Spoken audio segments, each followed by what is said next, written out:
Hello students, welcome to easy notes. तो mostly सभी students का समर ब्रेक हो गया होगा और आप सब खूब मस्ती कर रहे होंगे। लेकिन हमने सारी जो छुट्टियां हैं वो मस्ती में नहीं बितानी है। हमने एक बैलेंस बना के चलना है अपनी पढ़ाई के बीच में और अपनी गेम्स के बीच में। तो इसी बैलेंस को बनाए रखने के लिए मैं आज आपके साथ मोशन चैप्टर के एक्सीलरेशन टॉपिक को शेयर कर रही हूँ, जो कि बहुत इंपॉर्टेंट है। और एंड में मैं कुछ इसके प्रॉब्लम्स भी शेयर करूंगी। तो make sure to watch the video till the end. तो आज के वीडियो में हम करेंगे कि एक्सेलरेशन है क्या and what are its type, और अगर हमें कोई ग्राफ दिया हुआ है तो हम कैसे बता सकते हैं what type of motion it is. So let's begin what acceleration is. अब एक्सेलरेशन क्या है? एक्सेलरेशन होता है कि जैसे कोई ऑब्जेक्ट मूव कर रहा है तो उसकी वेलोसिटी कांस्टेंट तो होती नहीं है। कभी वो किस स्पीड से चल रहा है तो कभी वो किस स्पीड से चल रहा है कोई ऑब्जेक्ट। तो जो भी चेंज ऑफ वेलोसिटी होगा विद रिस्पेक्ट टू टाइम, वो और कुछ नहीं, उसे हम एक्सेलरेशन बोलते हैं। ठीक है, तो it is the rate of change of velocity with respect to time. अब अगर मान लो कोई मोशन यूनिफॉर्म है। यूनिफॉर्म मोशन का मतलब क्या है, ये हमने लास्ट वीडियो में किया था, आप जाकर एक बार देख लेना। वहां पर जो स्पीड होती है वो कांस्टेंट होती है, मतलब बॉडी जो है वो कॉन्स्टेंटली आपकी जैसे 20 किलोमीटर पर आवर से चल रही है, तो वो यूनिफॉर्म मोशन है। तो वहां पर तो चेंज ऑफ वेलोसिटी होगा ही नहीं, तो वहां पर तो एक्सेलरेशन जीरो होगी। तो जहां पर भी नॉन यूनिफॉर्म मोशन होगी, यानी कि जहां स्पीड चेंज हो रही है, तो उसी केस में हमें एक्सेलरेशन की कोई वैल्यू मिलेगी। तो it is seen in non uniform motion. और अगर ऑब्जेक्ट की वेलोसिटी चेंज हो रही है, दैट मीन्स या तो वो एक्सेलरेट कर रही है या डी एक्सेलरेट कर रही है। अगर वेलोसिटी इंक्रीज कर रही है तो दैट मीन्स वो एक्सेलरेट कर रही है, और अगर वेलोसिटी डिक्रीज कर रही है विद टाइम तो दैट मीन्स वो डी एक्सेलरेटिंग हो रही है, या फिर हम उसको बोलते हैं रिटार्डिंग। ठीक है, तो ये दो टर्म्स हम यूज करते हैं जब वेलोसिटी हमारी डिक्रीज करती है। इसको हम अभी आगे करेंगे। अब क्योंकि ये वेलोसिटी पर डिपेंड करता है, तो वेलोसिटी क्या है? हमारी वेक्टर क्वांटिटी है। ठीक है, ऐसे ही एक्सेलरेशन भी हमारी एक वेक्टर क्वांटिटी है। तो अभी तक हमने तीन वेक्टर क्वांटिटीज कर ली हैं, डिस्प्लेसमेंट, फिर हमने की वेलोसिटी, एंड अब हम कर रहे हैं एक्सेलरेशन। ठीक है, अब हम इसको एक डायग्राम से देख लेते हैं कि कैसे कोई ऑब्जेक्ट एक्सेलरेशन शो करता है। जैसे अगर हम इस फर्स्ट पिक्चर में देखें तो एक जो मैन है वो भाग रहा है। तो अब अगर पहले दो केसेस में देखें तो स्पीड जो है वो बहुत स्लो है उसकी, फिर उसकी स्पीड जो है वो बढ़ रही है, फिर और स्पीड बढ़ रही है, that means he is speeding up.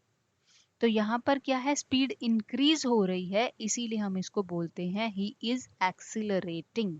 यानी वहां पर एक पॉजिटिव एक्सेलरेशन होगी, वहां पर उसकी वेलोसिटी बढ़ रही है, तो इसीलिए उसमें एक्सेलरेशन की पॉजिटिव वैल्यू होगी। तो इसीलिए हम इसको बोलते हैं ही इज एक्सेलरेटिंग।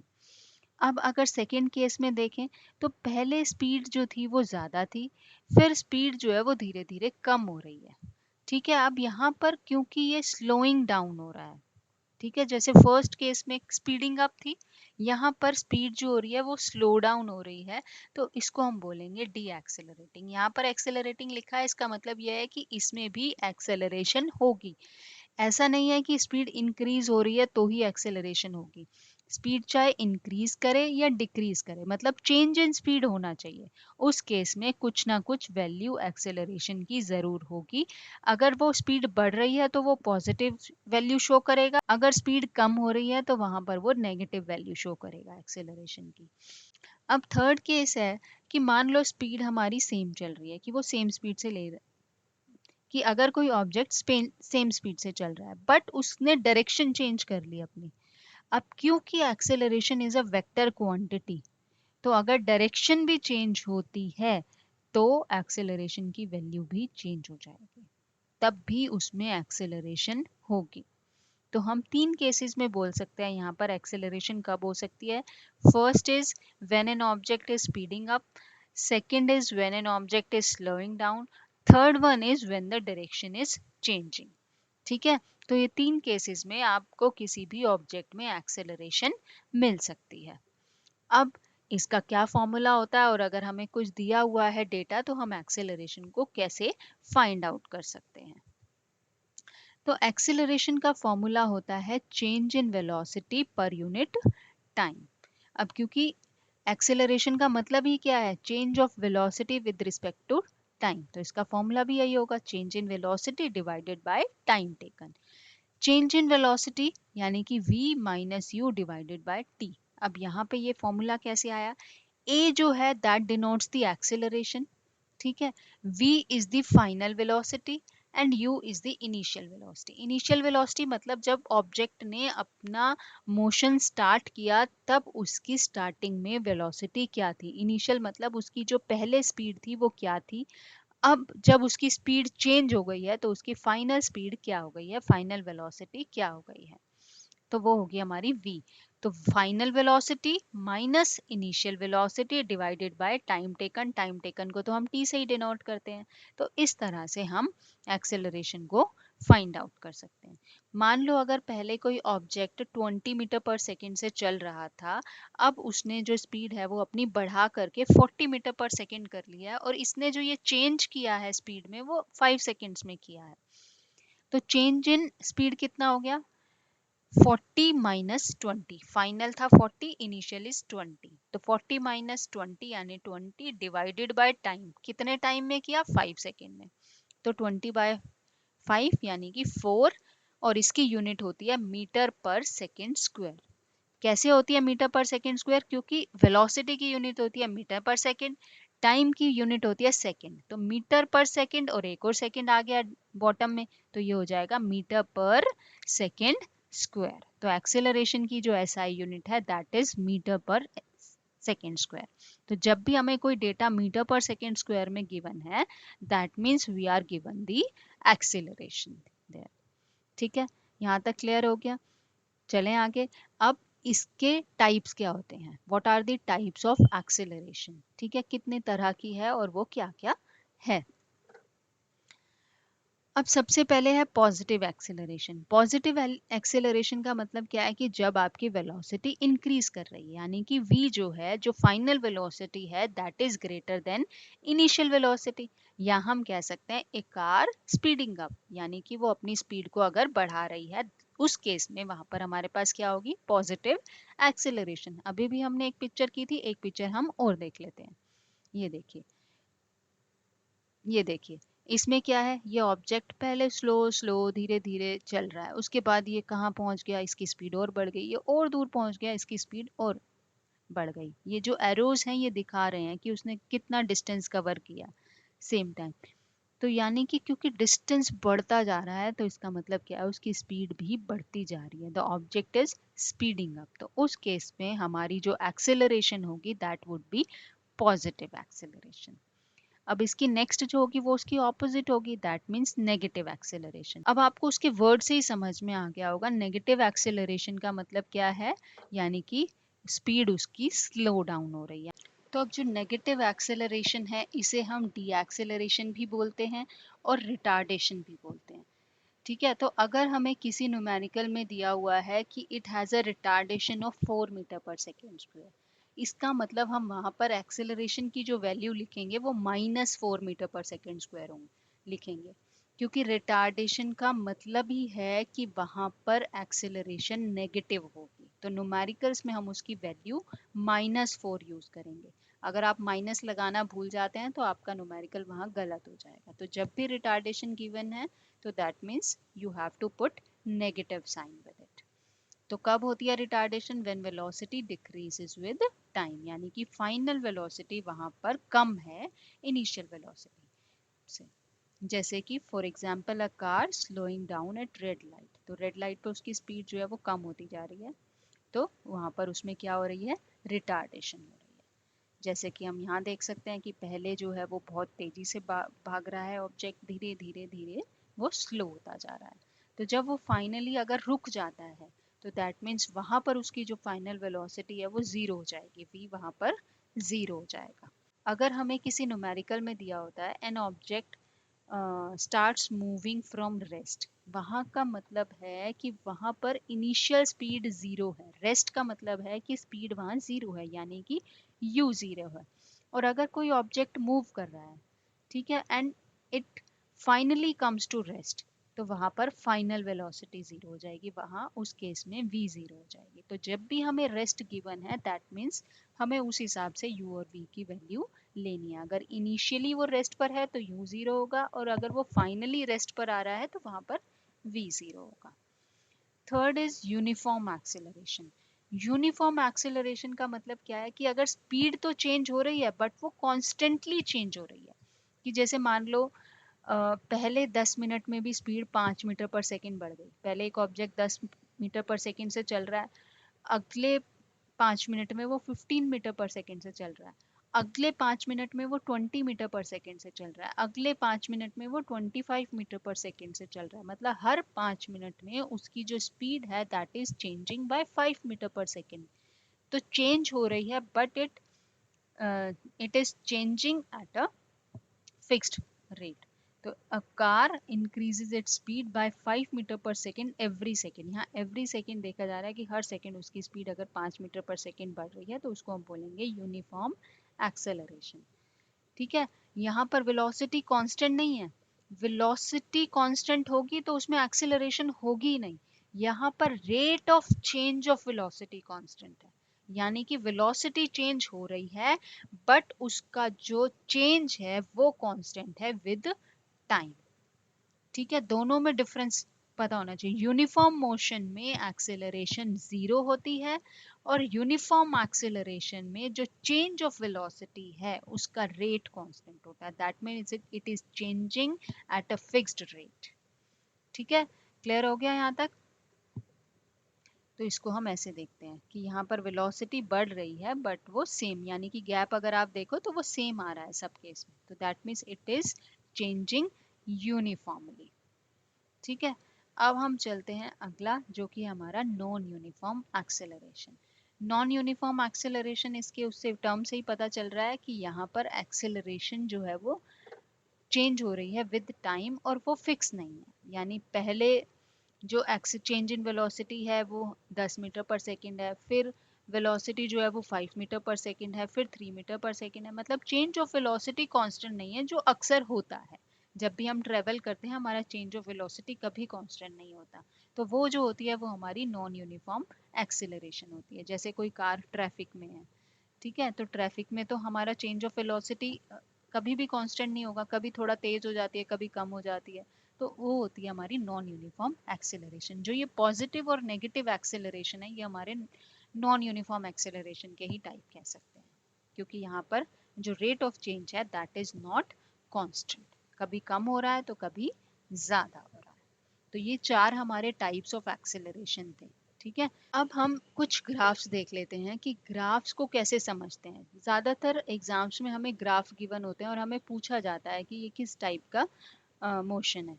तो कभी हमें डिस्टेंस टाइम ग्राफ दिया जाता है, कभी हम वेलोसिटी टाइम ग्राफ दिया जाता है। तो हम दोनों ही तरह के ग्राफ्स को समझेंगे और अच्छे से इस टॉपिक को क्लियर कर लेंगे ताकि एग्जाम्स में हमें आगे कोई भी दिक्कत ना आए। तो सबसे पहले हम डिस्टेंस टाइम ग्राफ कर लेते हैं। डिस्टेंस टाइम ग्राफ में जो हम डिस्टेंस लेते हैं वो वाई एक्सिस पर लेते हैं और टाइम जो लेते हैं वो हम एक्स एक्सिस पर लेते हैं। तो ये है सबसे पहला इसका, when object is at rest. Rest का मतलब क्या है, वो मूव ही नहीं कर रहा, यानी कि उसने कोई डिस्टेंस मूव नहीं किया। तो सेम ही डिस्टेंस है विद टाइम।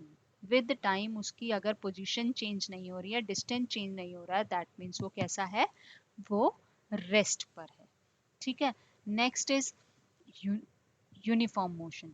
अब यहाँ पर अगर वो स्ट्रेट लाइन है, ठीक है, इंक्लाइन टू हमारा एक्स एक्सिस, तब ये स्ट्रेट लाइन हमारा दिखाता है यूनिफॉर्म मोशन को। यूनिफॉर्म मोशन यानी कि अगर वो सेम डिस्टेंस कवर कर रहा है सेम टाइम में। जैसे मान लो यहाँ 1 मिनट में 10 मीटर तय किया, यहाँ 2 मिनट में 20 मीटर तय किया, 3 मिनट में 30 मीटर तय किया, 4 मिनट में 40 मीटर तय किया, यानी ये यूनिफॉर्मली बढ़ रहा है। हर 1 मिनट में ये 10 मीटर कवर कर रहा है। 1 से 2 जाने पर ये कितना 10 मीटर कवर कर रहा है, 2 से 3 मिनट में जाने पर ये फिर से 10 मिनट कवर कर रही है, यानी कि it covers equal distances in equal interval of time.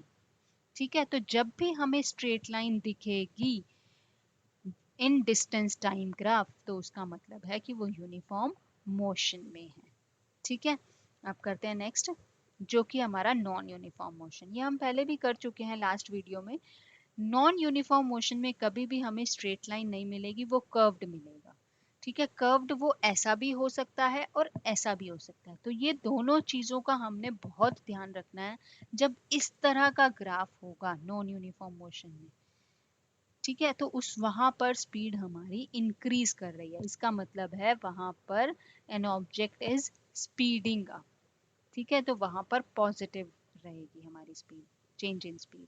लेकिन अगर वो इस तरह का ग्राफ है कि वो नीचे की तरफ आ रहा है, वहां पर हमारी स्लोप जो होगी वो नेगेटिव होगी, वहां पर स्पीड हमारी डिक्रीज कर रही है। तो कभी इन दोनों ग्राफ्स में से कोई भी आ जाए तो वहां आपने कंफ्यूज नहीं होना, ये दोनों ही है नॉन यूनिफॉर्म मोशन के। बट अगर पूछा जाए कि वहां पर स्पीड इंक्रीज कर रही है या डिक्रीज कर रही है, तो अगर इस तरह का होगा तो स्पीड इंक्रीज कर रही है, और अगर इस तरह का होगा तो वहां पर स्पीड हमारी डिक्रीज कर रही है। ऐसा इसलिए होता है क्योंकि यहाँ पर स्लोप हमारी ज्यादा आएगी, यहाँ पर हमारी जो स्लोप आएगी वो कम आएगी। इसको एक ग्राफ में समझ लेते हैं। जैसे अगर हमें ये डिस्टेंस टाइम ग्राफ दिया और चार ऑब्जेक्ट की मोशन हमें ऐसे दी हुई है और हमसे पूछा है फास्टेस्ट कौन सा है और कौन सा जो है स्पीड गेन कर रहा है, कौन सा स्पीड जो है वो अपनी कम कर रहा है, और कौन सा हमारा स्लोवेस्ट ऑब्जेक्ट है। तो इस तरह से अगर हमें दिया हुआ है तो हमें कैसे समझना है कि कौन सा ग्राफ किस चीज का है। तो सबसे जो ऊपर होगा जिसकी स्लोप सबसे ज्यादा है, जो बहुत कम टाइम में जिसने बहुत ज्यादा डिस्टेंस तय कर लिया है, उसको हम बोलते हैं कि वो हमारा फास्टेस्ट है। स्लोप का एक बार मैं आपको आइडिया दे देती हूँ, स्लोप हम कैसे देखते हैं। जैसे इस ऑब्जेक्ट का जो स्लोप होगा वो हम यहाँ से यहाँ तक देखेंगे, इसका हम यहाँ से यहाँ तक देखेंगे, ऐसे इसका हम यहाँ से यहाँ तक देखेंगे, इसका ये देखेंगे ये। तो सबसे ज्यादा जो स्लोप होगा वो किसका होगा, इस वाले ऑब्जेक्ट का होगा, तो that means it is the fastest. और सबसे कम जिसका होगा दैट इज द स्लोवेस्ट। ठीक है, अब यहाँ पर अगर ये वाला कर्व देखें हम, सेकेंड वाला, तो ये कौन से वाले ग्राफ को शो कर रहा है, इस वाले ग्राफ को शो कर रहा है। तो that means it is speeding up. और ये वाला कर्व पहले जो है ऊपर की तरफ जा रहा है, फिर नीचे की तरफ आ रहा है, जो कि इस ग्राफ को शो कर रहा है, that means it is slowing down. ठीक है, तो ये ग्राफ से हम इस तरह देखते जाते हैं। अक्सर ये पूछा जाता है which object is moving at a fastest speed. तो जिसकी भी स्लोप ज्यादा होगी वो हमारा सबसे फास्ट होगा। क्लियर है यहाँ तक डिस्टेंस टाइम ग्राफ। अब हम देख लेते हैं वेलोसिटी टाइम ग्राफ। तो वेलोसिटी टाइम ग्राफ में वेलोसिटी हम लेंगे वाई एक्सिस पर और टाइम हम लेंगे एक्स एक्सिस पर। तो टाइम को हमेशा हमने एक्स एक्सिस पर लेना है, और अगर डिस्टेंस या स्पीड है वो हम हमारा वाई एक्सिस पे लेंगे। तो यहाँ पर अगर ऐसा स्ट्रेट लाइन आ रहा है पैरेलल टू एक्स एक्सिस, तो यहाँ पर इसका मतलब क्या है, वेलोसिटी अगर यहाँ 5 मीटर पर सेकेंड है, वो 5 मीटर पर सेकेंड ही है। टाइम हमारा बढ़ता जा रहा है बट स्पीड हमारी कांस्टेंट है। तो इसका मतलब क्या है, the object is moving with constant speed. अगर डिस्टेंस टाइम ग्राफ में ऐसा ग्राफ आता है तो वहां पर होता है कि वो ऑब्जेक्ट मूव ही नहीं कर रहा, वो ऑब्जेक्ट रेस्ट पर है, क्योंकि वहां पर डिस्टेंस कांस्टेंट होता है विद टाइम। तो यानी उसने कोई भी डिस्टेंस कवर नहीं किया। बट अगर वेलोसिटी टाइम ग्राफ में अगर ये हमारा पैरेलल टू एक्स एक्सिस आता है तो that means it is moving with constant speed. तो ये हमें ध्यान रखना है कि हमें वेलोसिटी टाइम ग्राफ दिया है या फिर डिस्टेंस टाइम ग्राफ दिया है।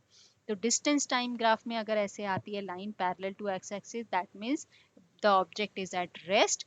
और अगर वेलोसिटी टाइम ग्राफ में ऐसे आती है तो that means the object is moving with constant speed. अब स्ट्रेट लाइन भी अभी हमने किया डिस्टेंस टाइम ग्राफ में कि यहाँ डिस्टेंस है यहाँ टाइम है, तो स्ट्रेट लाइन अगर आ रही है that means the object is moving with uniform motion, यानी कि ऑब्जेक्ट जो है वो यूनिफॉर्म मोशन में है। ठीक है, लेकिन अगर वेलोसिटी टाइम ग्राफ में स्ट्रेट लाइन आ रही है तो इसका मतलब है यूनिफॉर्म एक्सेलरेशन। इसका मतलब क्या है कि velocity is changing uniformly with respect to time. यहाँ पर वेलोसिटी चेंज जो है वो यूनिफॉर्म है, और change in velocity with time अगर कांस्टेंट होता है तो उसको हम बोलते हैं यूनिफॉर्म एक्सेलरेशन।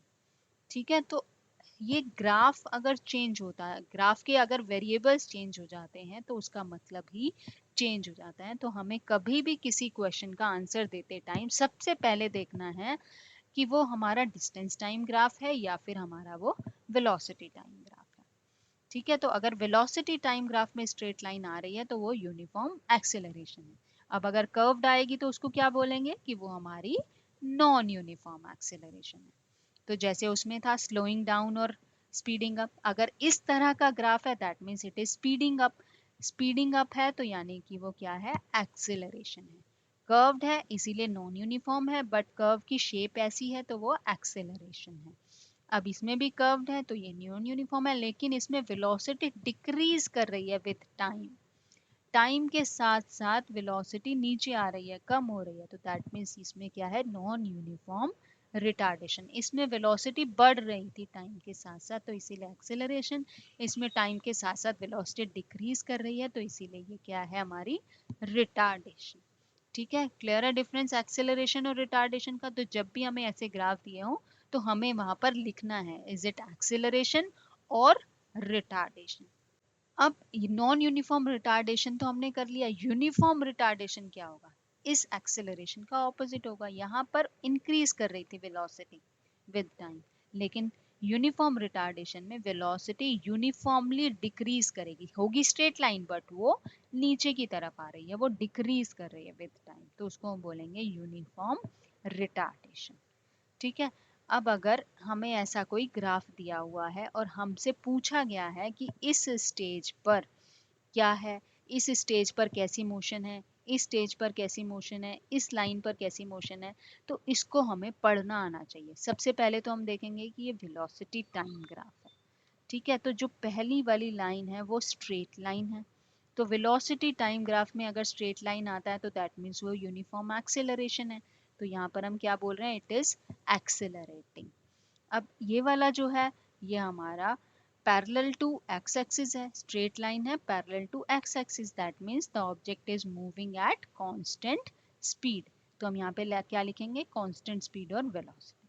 फिर से हमारा बढ़ रहा है स्ट्रेट लाइन, तो फिर हम इसको क्या बोलेंगे, एक्सेलरेटिंग। लेकिन जो लास्ट वन है वो है straight line but it is decreasing with time, यहाँ पर जो वेलोसिटी है that is decreasing with time, तो दैट मीन्स यहाँ पर जो ऑब्जेक्ट है दैट इज रिटार्डिंग और डी एक्सेलरेटिंग। तो इस तरह से हमने किसी भी ग्राफ को आंसर करना है, तो उसके लिए हमें ये ग्राफ्स जो हैं वो समझने पड़ेंगे बहुत ही अच्छे से। अगर आपको इसमें कोई भी डाउट रहता है किसी भी ग्राफ में, चाहे डिस्टेंस टाइम ग्राफ में या वेलोसिटी टाइम ग्राफ में, आप कमेंट सेक्शन में एक बार मैसेज छोड़ सकते हैं। अब हम इसके कुछ प्रॉब्लम्स भी कर लेते हैं ताकि ये टॉपिक आपको बहुत ही अच्छे से क्लियर हो जाए। अब यहाँ पर हमें कुछ ग्राफ्स दिए हुए हैं और हमें पूछा हुआ है कि हर ग्राफ क्या इंडिकेट करता है। ठीक है, तो सबसे पहले ए वाला देखते हैं, ये वेलोसिटी टाइम ग्राफ है और यहाँ पर सेम वेलोसिटी से मूव कर रहा है, वेलोसिटी चेंज नहीं हो रही है, तो दैट मीन्स ये किसका ग्राफ है, ये कांस्टेंट वेलोसिटी का ग्राफ है। तो since the velocity time graph is straight line the body has uniform velocity. Second b part देख लेते हैं, यहाँ पर वेलोसिटी टाइम ग्राफ ही है और ये हमारा स्ट्रेट लाइन है इंक्लाइन टू एक्स एक्सिस, तो यहाँ पर क्या होता है, ये इस केस में होता है यूनिफॉर्म एक्सेलरेशन। तो जब भी वेलोसिटी टाइम ग्राफ में स्ट्रेट लाइन आता है तो वहां पर होती है यूनिफॉर्म एक्सेलरेशन। तो the body has uniform acceleration और उसकी जो इनिशियल वेलोसिटी है, क्योंकि वो यहाँ से स्टार्ट हो रहा है तो उसकी इनिशियल वेलोसिटी क्या है, जीरो है। कभी कभी हमसे इनिशियल वेलोसिटी भी पूछी जाती है, तो यहाँ पर इनिशियल वेलोसिटी जीरो है because the graph starts from the origin. अब सी पार्ट हम देख लेते हैं, यहाँ पर क्या है, ये भी वेलोसिटी टाइम ग्राफ है, ये भी स्ट्रेट लाइन है बट यहाँ पर वेलोसिटी डिक्रीज कर रही है, दैट मीन्स इसमें क्या है, यूनिफॉर्म रिटार्डेशन है। तो the body has some initial velocity इस केस में क्या होगी, क्योंकि यहाँ से स्टार्ट कर रहा है, तो अगर इस केस में हमें इनिशियल वेलोसिटी पूछी जाती है तो हम यहाँ पर वैल्यू चेक करेंगे कि यहाँ पर क्या है, और फाइनल वेलोसिटी इस केस में क्या हो रही है, जीरो हो रही है, फाइनली वो रेस्ट पर आ रहा है ऑब्जेक्ट। तो it has some initial velocity and is under uniform retardation, क्योंकि यहाँ पर वेलोसिटी डिक्रीज कर रही है। अब डी पार्ट है, डी पार्ट में भी स्ट्रेट लाइन है। ठीक है, लेकिन वो जीरो से स्टार्ट नहीं हो रहा है, that means it has some initial velocity. और है ये किसका ग्राफ? यूनिफॉर्म एक्सेलरेशन का, because it is straight line incline to X. तो the body has some initial velocity and uniform acceleration. अब ई क्या है? ये भी हमारा वेलोसिटी टाइम ग्राफ है, बट ये कर्व है। कर्व का मतलब क्या है कि नॉन यूनिफॉर्म, और नॉन यूनिफॉर्म में क्या होती है? एक्सेलरेशन। वेलोसिटी टाइम ग्राफ में क्या आता है? ये एक्सेलरेशन। अब क्योंकि ये जीरो से स्टार्ट हो रहा है, दैट मीन्स यहाँ पर जीरो इनिशियल वेलोसिटी है and it has non uniform acceleration. तो the body has zero initial velocity and it has variable acceleration. अब लास्ट वाला क्या है ग्राफ? इसमें हमारे 3 स्टेजेस हैं। पहले ऑब्जेक्ट जा रहा है ए टू बी, इसका अलग बताना पड़ेगा हमको, फिर जा रहा है बी टू सी, इसका अलग बताना पड़ेगा, फिर जा रहा है सी टू डी, इसका अलग बताना पड़ेगा। तो सबसे पहले हम बताएंगे O to A the object is rest, then A to B, उसमें क्या है? यूनिफॉर्म एक्सेलरेशन है। फिर बी टू सी, ये आई पैरेलल लाइन, ठीक है, यहाँ पे स्ट्रेट लाइन है जो कि है parallel to x axis, that mean velocity की वैल्यू कांस्टेंट है, तो that is it is moving with constant velocity from B to C. अब सी टू डी फिर से वेलोसिटी डिक्रीज कर रही है, लेकिन वो स्ट्रेट लाइन है, तो that means it shows uniform retardation.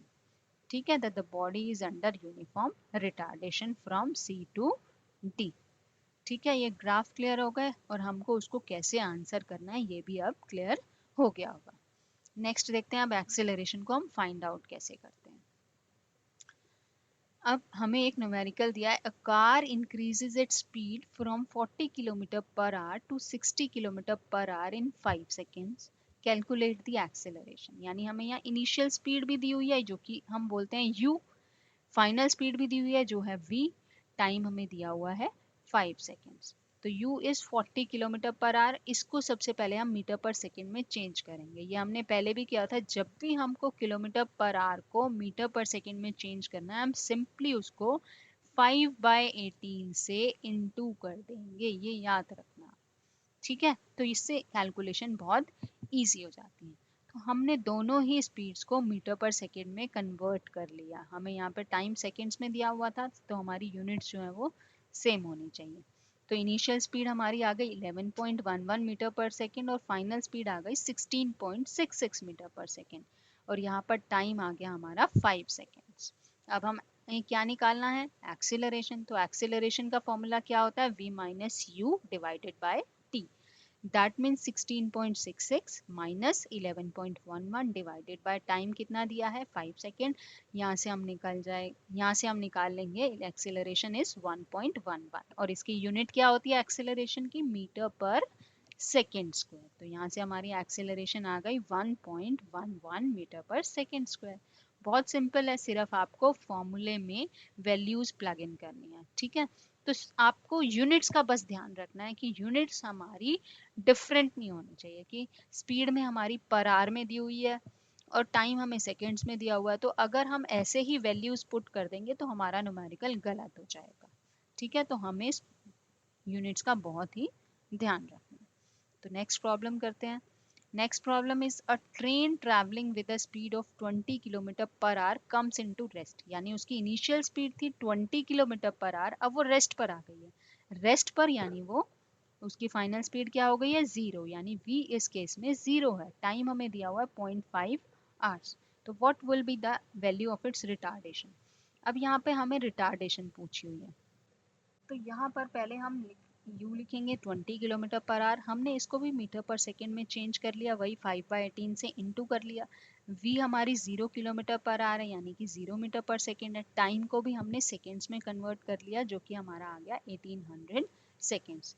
Hours को पहले मिनट्स में किया इनटू 60, फिर सेकेंड्स में किया इनटू 60, तो 1800 सेकेंड्स आ गया। तो हमने वही एक्सेलरेशन का फॉर्मूला लगाया, v minus u divided bye T, values put की, और यहाँ से हमारे पास एक्सेलरेशन जो आ गई वो आ गई 0.0031 मीटर पर सेकेंड स्क्वायर। अब ये एक्सेलरेशन की वैल्यू आई हुई है, लेकिन हमें पूछा क्या हुआ है? रिटार्डेशन। तो जब हम रिटार्डेशन लिखेंगे तो we need not to put the negative sign. Retardation itself means it is negative. ठीक है, तो हम रिटार्डेशन अगर हम नीचे लिखते हैं, retardation equals 0.0031 metre per second square, तो वहां पर हम नेगेटिव साइन नहीं लगाएंगे। ठीक है, क्लियर हो गया यहाँ तक? करें आगे। तो नेक्स्ट प्रॉब्लम है हमारी, a cart is rolling down an incline plane for 5 seconds with an initial speed of 2 metre per second. यहाँ पर इनिशियल स्पीड यानी u दिया हुआ है 2 मीटर पर सेकेंड, टाइम दिया हुआ है 5 second, and it has an acceleration of 4 metre per second. Acceleration हमारी दी हुई है 4 मीटर पर सेकेंड स्क्वायर। यहाँ पर अब हमको फाइनल स्पीड निकालनी है यानी v निकालना है। तो सेम फॉर्मूला लगाना है, सिर्फ हमें यहाँ एक ही जगह v निकालना है। तो u is 2 metre per second, acceleration is 4 metre per second square, time is 5 second. वही फॉर्मूला पुट करेंगे, वैल्यूज प्लग इन करेंगे। 4 इक्वल्स v माइनस 2 बाई 5, 5 इधर आके इंटू हो गया, 20 हो गया। तो v माइनस 2 इक्वल 20 यानी v यहाँ से आ जाएगी 22 मीटर पर सेकेंड, यानी कि जो फाइनल स्पीड होगी उस कार्ट की वो क्या होगी, 22 मीटर पर सेकेंड। क्लियर है? ये बहुत सिंपल है। नेक्स्ट कर लेते हैं। A student running in a track meet started a run. वो एक रन स्टार्ट करता है by reaching 200 metre in 30 second. पहले तो वो 30 सेकेंड में 200 मीटर ही कवर करती है स्टूडेंट। अब दोबारा जब वो करती है तो वो 30 सेकेंड में 300 मीटर कर लेती है। तो बताओ उसकी एक्सेलरेशन क्या थी? तो अब क्योंकि एक्सेलरेशन निकालने के लिए हमारे पास वेलोसिटीज होनी चाहिए, इनिशियल वेलोसिटी और फाइनल वेलोसिटी। तो इनिशियल वेलोसिटी क्या होगी, डिस्टेंस अपॉन टाइम, यानी कि पहले उसने जो डिस्टेंस कवर किया वो 200 मीटर किया 30 सेकेंड में। तो हम यहाँ से स्पीड निकाल लेंगे डिस्टेंस अपॉन टाइम, यानी 200 बाय 30 सेकेंड। ये हमारी u आ जाएगी जो कि हमारी 6.67 मीटर पर सेकेंड। और जो फाइनल स्पीड थी वो क्या होगी, फाइनल डिस्टेंस अपॉन में टाइम, यानी कि 300 मीटर कवर किया उसने बाद में इन 30 सेकेंड। तो तब हमारी जो स्पीड आ गई वो आ गई 10 मीटर पर सेकेंड। तो u और v आ गया हमारे पास। टाइम हमारा वही है 30 सेकेंड, क्योंकि उसने 30 सेकेंड्स में किया। कि पहले उसने 30 मीटर में 30 सेकेंड, पहले उसने 30 सेकेंड में 200 मीटर किया था, फिर 30 सेकेंड में उसने 300 मीटर किया। तो दोनों हमारे पास अलग अलग स्पीड आ गई, लेकिन टाइम हमारा क्या रहा, टाइम इंटरवल हमारा 30 सेकेंड से रहा।